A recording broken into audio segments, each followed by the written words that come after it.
something which you've spoken to me a bit about is that of identity, and what it means when you may face some critique of the way you've been working, when a patient is dissatisfied.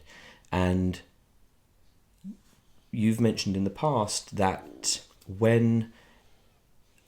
one's profession is very intertwined with who you are, and when a patient can say you've done a bad job, why that can be quite a difficult feeling to shake off, because it gets inside the actual being of the practitioner. Elaborate? Okay, very good point. Because there are certain professions where the application of techniques is the key. And you have the professional will have a perhaps a warm, friendly disposition towards the customers. Say, let's call them customers at this moment. Patients.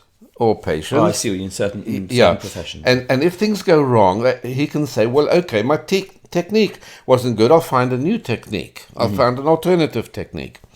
But when the professional uses what we call the self, me, my, the relationship with me, because the belief, certainly, and not just more than a belief, the research also shows that improvements come from the relationship with another person. So where the use of self figures largely in the professional relationship, criticisms of the treatment will make the osteopath feel personally criticized, undermined, and his identity might take a knocking. And it's like that with, I suppose, psychotherapists, certainly, with doctors and so on. So understanding the dynamics that go on between patient and therapist is important in order not to feel undermined by criticisms, but also to recognize that the criticism may come from another place. Right.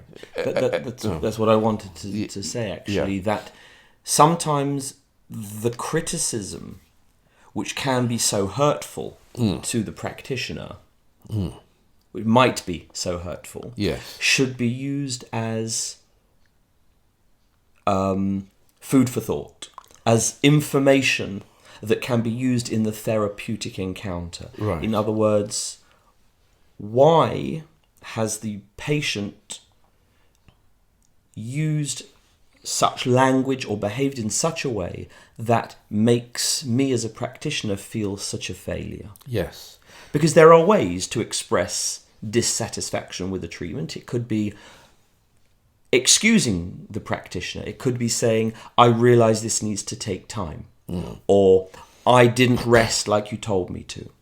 But sometimes the behaviour of the patient is one in which all responsibility is shifted onto the practitioner, and they are not taking good care of me. They are a failure. And that might come from something within the patient that they are feeling that they are projecting onto the practitioner, so that the practitioner feels like that, but also as a means of communication. Correct. As we've said, what is the patient really telling me? Yeah. Is our heading here, and they're trying to tell you something through that communication. Correct.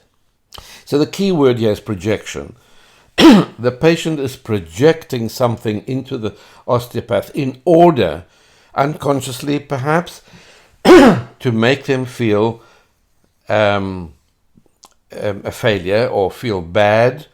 And the challenge for the osteopath is not to allow that criticism to be taken in to the extent that you feel undermined, because it can be devastating. It can be devastating. But if you believe you've done a good, thorough treatment, and you're feeling these bad feelings about yourself coming from the patient, then you know it's a projection. Which goes back to, again, what we've mentioned. How do you know if you're doing a good job? Checking that you've stuck to your boundaries. Checking that you've stuck to your role. Did I step out my role? Did I stick to time? Did I examine the patient? Was I dressed appropriately? Did I behave correctly? If you can answer yes to those questions, if you can reassure yourself that you behaved correctly, then I think it helps you manage the patient in the knowledge that you haven't done anything per se wrong. Yeah. And also, if you're psychologically minded and you now come to the conclusion that this negativity, the criticism, is coming from another place, you might explore with the patient why they're feeling so, and not just now, but probably over several sessions, why they feel so negative towards you and the treatment. And if you can explore it with an idea, perhaps, of interpreting this behavior and linking it to some past experiences, past failures with parental figures, that could be hugely beneficial to the patient. Again, that takes training. Takes training, indeed.